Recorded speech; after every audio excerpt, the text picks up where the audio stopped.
5월 가정의 달 넷째 주일입니다.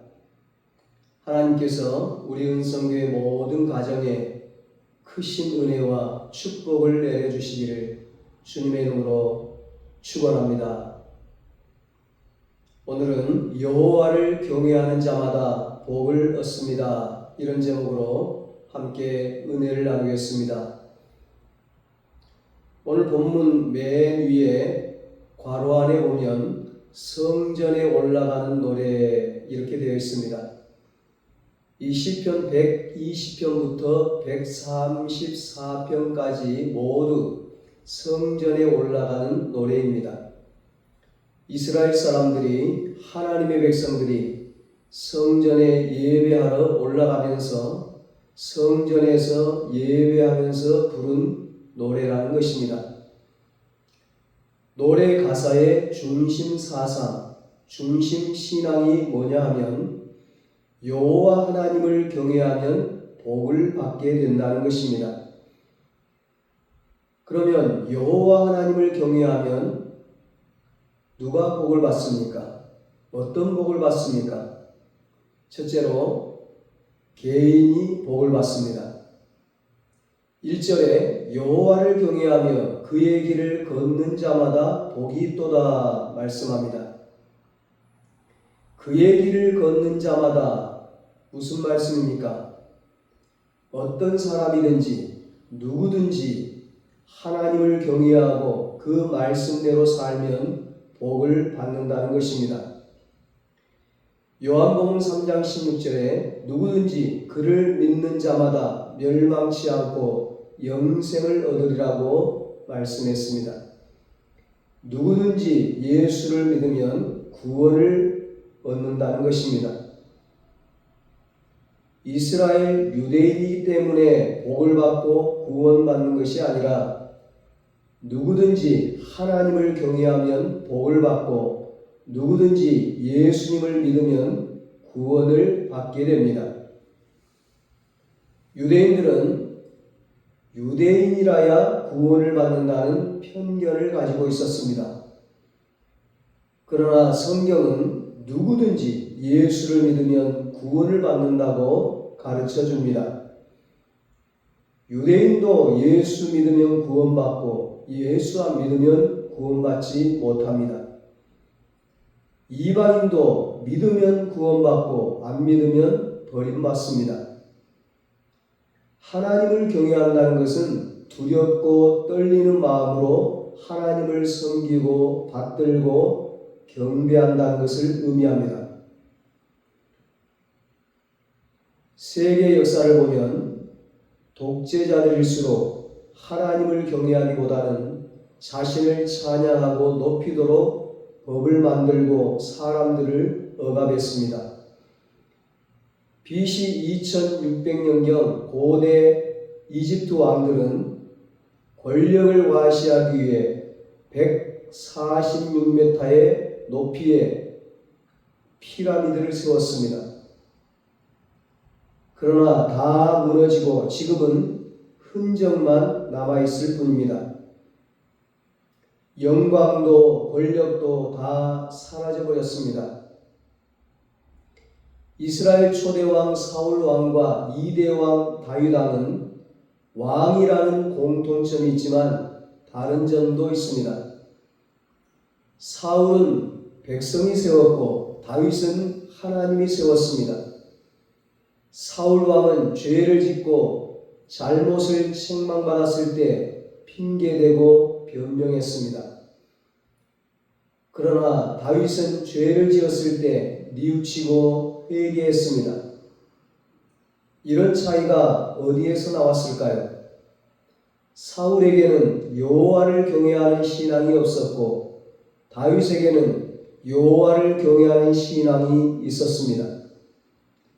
다른 말로 하면 사울에게는 하나님을 두려워하는 마음이 없었고 다윗에게는 하나님을 두려워하는 마음이 있었습니다. 사울은 교만했고 다윗은 겸손했습니다. 사울은 자기 마음대로 살았고 다윗은 하나님 말씀대로 살았습니다. 그 결과 사울은 당대로 왕조가 끝났고 다윗은 후손들이 뒤를 이어 왕통이 이어졌습니다. 그 후손 가운데서 만왕의 왕이신 인류의 구세주이신 예수님이 태어났습니다. 하나님을 믿고 의지하는 사람도 다윗처럼 실수할 수 있고 잘못할 수 있습니다. 그러나 하나님을 경외하기 때문에 회개하고 돌아서는 것입니다. 2절을 보면 그들이 받는 복을 설명하고 있습니다. 여호와를 경외하는 자가 받는 복이 어떤 복입니까? 내 손이 수고한 대로 먹을 것이라 내가 복되고 형통하리로다. 아멘. 수고한 대로 먹는다는 것은 헛수고가 없다는 것입니다. 피땀 흘려 일하고 죽기 살기로 일했지만 결과가 없으면 기가 막힐 일입니다. 비싼 돈 주고 학원 다니고 과외 수업 받고 밤새워 죽고 살기로 공부했지만 결과가 없다면 허망한 일입니다. 그러나 수고한 대로 결과가 나타난다면 행복한 일이죠. 수고의 결과를 하나님이 책임져 주신다는 뜻입니다. 수고하지 않고 일의 결과를 기대하는 것은 불안당입니다. 그러나 일한다고 다 결과가 좋은 것은 아닙니다. 하나님이 함께 주실 때 결과가 좋은 것입니다. 하나님이 책임져 주셔야 잘되고 형통하게 되는 것입니다. 수요 예배에 구약 학개서 말씀을 나누고 있는데 학개 선지자는 학개서 1장 6절에서 이 말씀의 반대의 상황을 기록했습니다.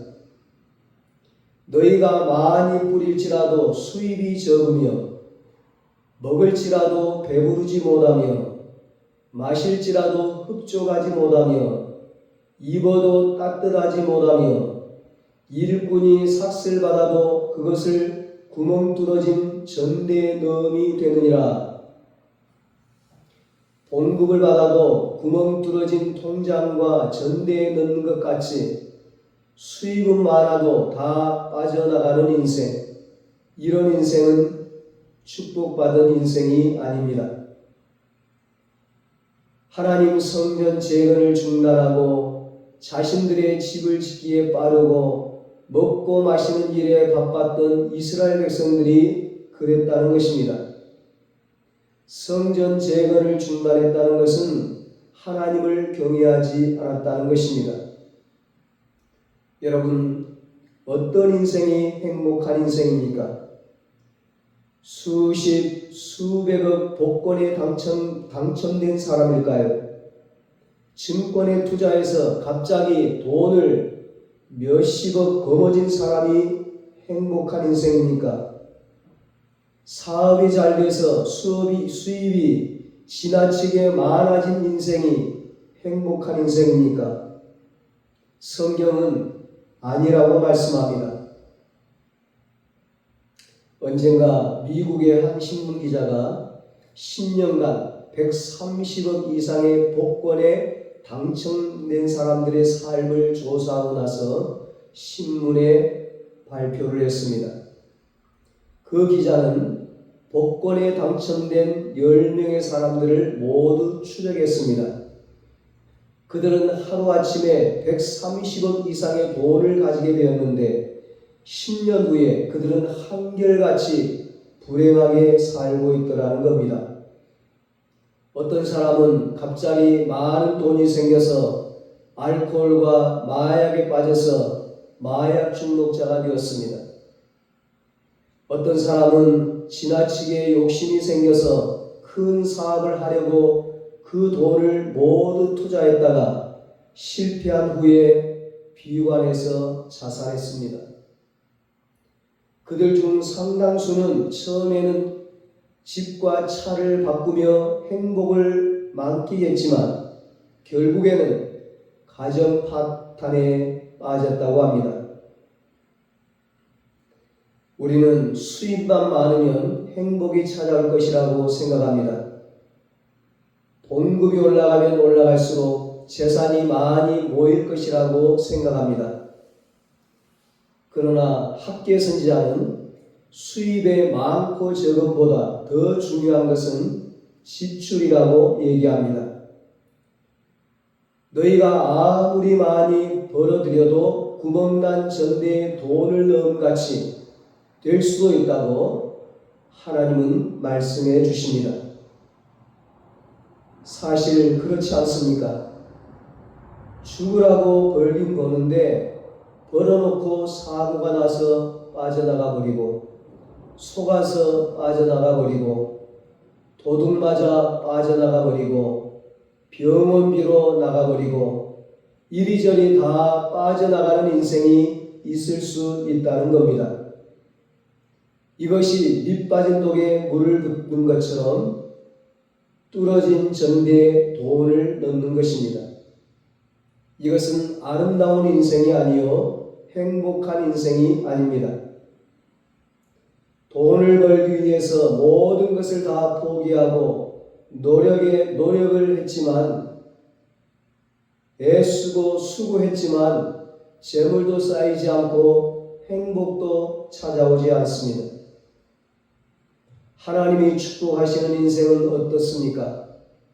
수입이 많지 않아도 좋아요. 자기의 능력대로 일하는데 하나님께서 그 손을 축복해 주시는 겁니다. 그래서 수고하면 수고한 대로 그 수고에 보람이 있는 인생입니다. 횡재하지 않아도 좋습니다. 대박이 터지지 않아도 좋아요. 그저 수고한 대로 결실이 있으면 그 인생이 행복한 인생이라고 말씀합니다. 오늘 본문전에 나오는 시편 127편은 솔로몬이 지은 시입니다. 솔로몬이 처음에는 여호와를 경외하는 신앙으로 출발했습니다. 겸손히 하나님 앞에 무릎 꿇고 기도했습니다. 말씀에 순종했습니다. 그래서 하나님께서 전무후무한 복을 부어주셨습니다. 부귀영화를 누리고 태평성대를 이루었습니다. 솔로몬의 부와 명성이 얼마나 대단했던지 이웃나라 왕들까지도 찾아와서 부러워할 정도였습니다. 그런 그가 나중에 교만하게 됩니다. 하나님을 경외하지 않습니다. 결국 모든 것을 잃고 말았습니다. 나라가 둘로 나누어졌습니다. 결과가 좋지 않았습니다. 뒤늦게 후회하며 탄식하며 쓴 시가 시편 127편입니다. 127편 1절에 솔로몬이 뭐라고 고백합니까? 여호와께서 집을 세우지 아니하시면 세우는 자의 수고가 헛되며 여호와께서 성을 지키지 아니하시면 파수꾼의 깨어있음이 헛되도다. 한마디로 하나님이 하시면 된다는 것입니다. 그러나 하나님이 안 되게 하시면 그 어떤 것도 되는 것이 없습니다. 이것이 모든 사람들의 솔직한 고백일 것입니다. 여호와를 경외하는 자마다 개인이 복을 받습니다. 결과가 좋습니다. 손이 수고한 대로 아니 그 이상으로 복되고 형통하게 되는 것입니다. 하나님을 경외하면 누가 복을 받습니까? 두 번째로 가정이 복을 받습니다. 3절에 말씀합니다. 내 집 안방에 있는 내 아내는 결실한 포도나무 같으며 내 식탁에 둘러앉은 자식들은 어린 감람나무 같으리로다. 아멘. 그리고 4절에서는 여호와를 경외하는 자는 이같이 복을 얻으리로다 말씀합니다. 조지프 케네디라는 사람이 있었습니다. 이 사람은 술 장사를 하는 사람이었습니다. 술 장사도 작은 구멍가게 술 장사가 아니라 큰 기업 술 장사를 했어요. 술을 밀수해서 돈을 벌고 헐리우드 영화 사업으로 돈을 벌어서 그 케네디 가문을 부유한 가문으로 만든 사람입니다. 중요한 것은 그 부와 명성이 얼마 동안 계속되느냐입니다. 결과는 끝까지 가봐야 아는 것입니다. 마지막에 성공하는 자가 진짜 성공하는 자입니다. 마지막이 좋은 자가 행복한 자요 승리자인 것입니다. 우리는 마지막이 예비되어 있습니다. 우리의 마지막은 성공이요, 행복이요, 영생이요, 구원이요, 영원한 천국입니다. 불행하게도 이 케네디 가문은 끝이 좋지를 못했어요. 큰아들 조지 케네디 2세는 2차 세계대전 때 비행기 추락사고로 죽었습니다. 둘째 아들은 40대에 미국 대통령으로 당선돼서 세계를 깜짝 놀라게 했습니다. 그 유명한 미국의 35대 대통령 존 F 케네디입니다. 그는 미국 민주당 후보 대통령으로 당선되자 공립학교에 걸어놓은 10계명을 다 떼게 했습니다. 그리고 아침마다 기도로 시작했던 전통을 깨고 기도를 없애버렸습니다. 신앙은 자유라는 이유 때문이었습니다. 그토록 인기 상승세를 타고 선풍을 일으키던 그가 어떻게 됐습니까? 오스왈드라는 사람이 쏜 총탄에 맞아 죽었습니다. 딸은 정신병으로 거리를 떠도는 노숙인의 신세가 되었습니다. 존 F 케네디 대통령의 큰아들은 연방 하원 의원으로 당선됐지만 대서양에 있는 섬에 놀러가기 위해 부인과 함께 가다가 자신이 운전하던 비행기가 추락해 죽었습니다. 자식들이 줄줄이 침몰하는 비극을 지켜본 조지 F 케네디가 남긴 말은 술 팔아 남의 가정 파괴시킨 죄값으로 이렇게 됐다는 것입니다. 무엇이 성공입니까? 어떻게 사는 것이 행복입니까? 바로 하나님 바로 섬기고 부부가 함께 신앙을 지키고 자식들이 주님 안에서 건강하게 자라는 것이 성공이고 행복입니다. 예수 없는 성공, 그 명이 길지 못합니다. 예수 없는 행복, 물거품에 불과합니다. 포도나무 같은 아내, 어린 감람나무 같은 자식, 얼마나 은혜롭고 멋진 표현입니까? 포도는 풍요의 상징입니다. 포도주는 음료로 쓰이고 약으로 쓰입니다. 사람들에게 행복을 주는 것입니다. 어린 감람나무는 희망과 성장, 아름다움의 상징입니다. 하나님을 모신 가정의 모습을 설명하고 있습니다. 내 아내는 결실한 포도나무 같으며 무슨 말입니까? 가정에서 아내들이 풍성한 삶을 살 때 그 가정이 행복하다는 것입니다. 아내가 풍성한 삶을 살면 그 모습을 지켜보는 모든 가족들이 더불어 행복하고 그 열매를 함께 먹어 행복하다는 것입니다. 그런데 중요한 것은 아내를 포도나무라고 비유했다는 것입니다. 포도나무의 가장 중요한 특징은 무엇입니까? 자기 스스로는 서지 못한다는 것입니다. 버팀목이 필요하고 계속해서 가지치기를 해주어야 풍성한 열매를 맺을 수 있다는 것입니다. 아내가 가정에서 풍성한 삶을 살려면, 풍성한 살림살이를 하려면 남편이 절대적으로 도와야 한다는 것입니다. 아내도 남편을 돕고 자녀가 부모를 돕고 온 가족이 다 도와야 한다는 것입니다. 그럴 때 행복한 가정이 되는 것입니다. 우리 가정이 행복한 가정이 되려면 서로의 주도권 싸움, 서로를 지배하려는 생각들을 버려야 합니다. 서로 지배하려고 하고 서로를 바꿔보려고 할 때 가시가 생깁니다. 서로 배려하고 서로 인정할 때 가시가 줄어듭니다. 가정이건 교회건 회사건 나라이건 어느 공동체도 그 공동체가 행복한 공동체가 되기 위해서는 서로 배려하고 인정하고 도와주어야 합니다. 서로 남 탓만 하고 원망 불평만 하고 있으면 행복한 공동체를 이룰 수 없습니다. 남편 탓, 아내 탓, 자식 탓, 부모 탓만 하고 있으면 행복한 가정 공동체를 이룰 수 없습니다. 목사님 탓, 장로님 탓, 집사님 탓만 하고 있으면 행복한 교회 공동체를 이룰 수 없습니다.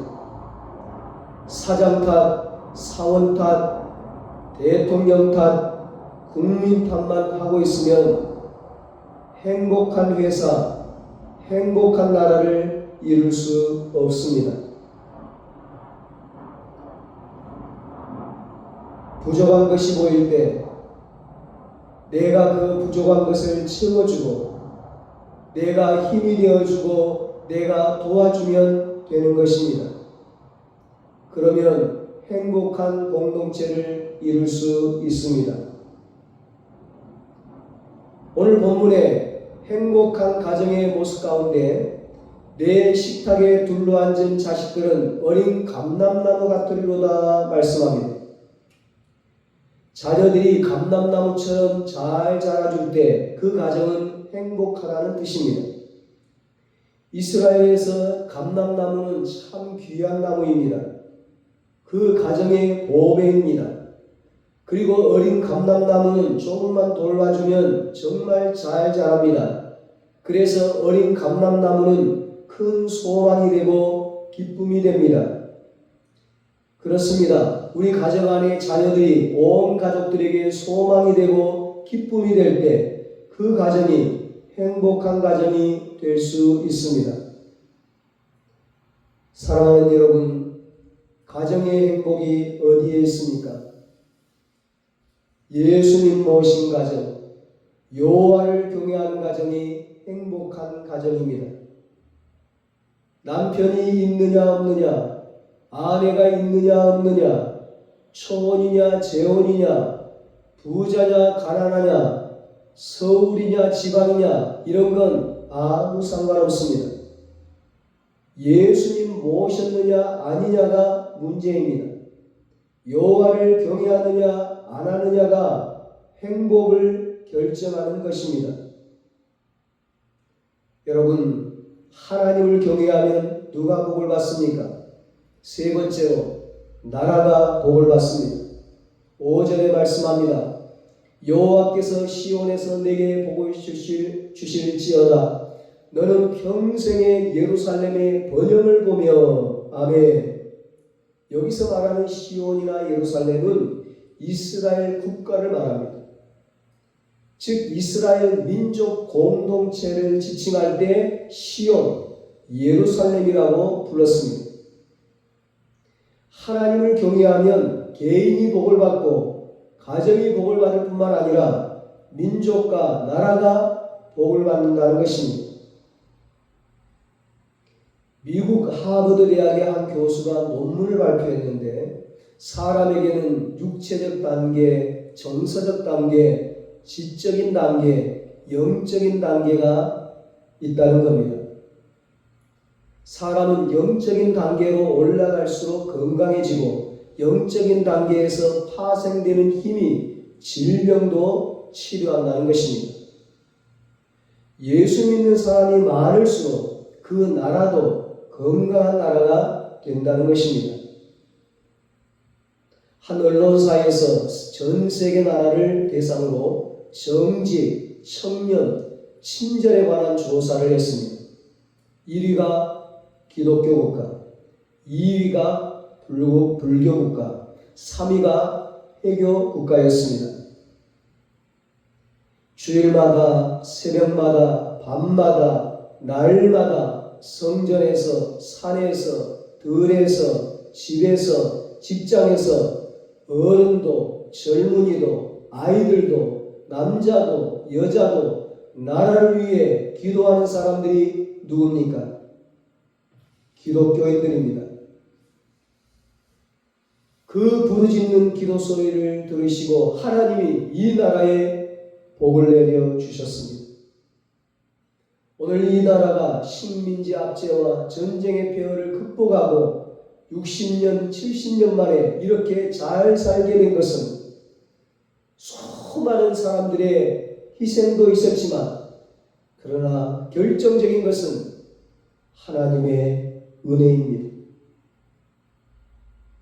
선교사님들이 전하는 복음을 받아들인 이 나라에 복을 주셨습니다. 하나님을 경외하는 이 나라에 하나님이 복을 주셨습니다.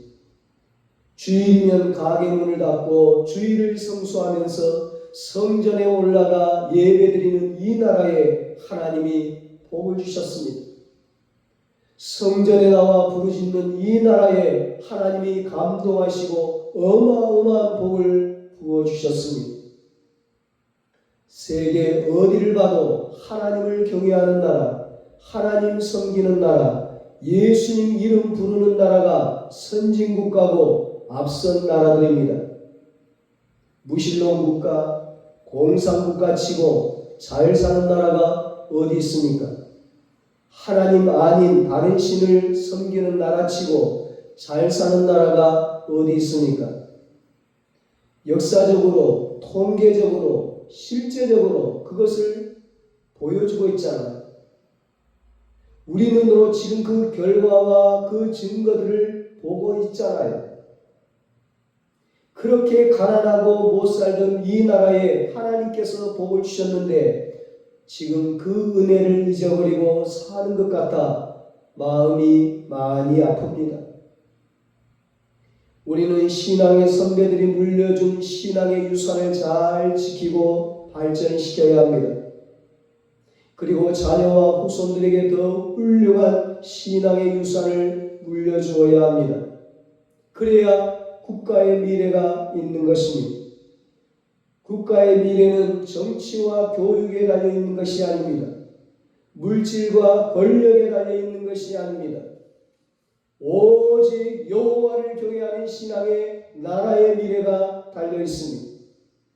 여호와를 경외하는 부모와 자녀들의 신앙에 가정과 가문과 나라의 미래가 달려있는 것입니다. 6절에 내 자식의 자식을 볼지어다 이스라엘에게 평강이 있을지로다 말씀합니다. 여호와를 경외하는 가정은 자식의 자식을 보게 되고 믿음의 가문, 축복의 가문을 이루게 된다는 것입니다. 여호와를 경외하는 나라에 평화가 임한다고 말씀합니다. 북한의 핵이 사라진다고 해서 평화가 임하는 것이 아닙니다. 여호와를 경외하는 나라에 하나님이 평강을 주시는 것입니다. 하나님이 평강을 주셔야 평화의 나라가 되는 것입니다. 그렇습니다, 여러분. 여호와를 경외하며 그의 길을 걷는 자마다 복이 있습니다. 먼저 개인이 복을 받습니다. 수고한 대로 먹게 됩니다. 잘되고 형통합니다. 가정이 풍요롭게 됩니다. 행복한 가정이 됩니다. 믿음의 가문, 축복의 가문을 이루게 됩니다. 나라가 복을 받습니다. 나라가 번영하게 됩니다. 나라의 전쟁이 사라지고 평화가 임합니다. 태평성대하게 됩니다. 여호와를 경외하는 저와 여러분과 우리 가정과 우리 가문과 우리 나라가 계속해서 이런 복을 받아 누리게 되기를 예수님의 이름으로 축원합니다. 기도하겠습니다. 하나님 아버지, 우리가 여호와 하나님을 경외함으로 개인이 복을 받고 가정이 복을 받고 가문이 복을 받고 나라가 복을 받게 하여 주시옵소서. 이제는 우리 주 예수 그리스도의 무한하신 은혜와 하나님 아버지의 사랑하심과 성령님의 이루하시고 교통하심이 여호와를 경외함으로 하나님의 축복을 받아 누리기로 다짐하는 사랑하는 모든 성도들과 저들의 가정과 자녀들과 사업과 직장 위에 이 나라 이 민족 위에 이제로부터 영원토록 함께 있을지어다. 아멘.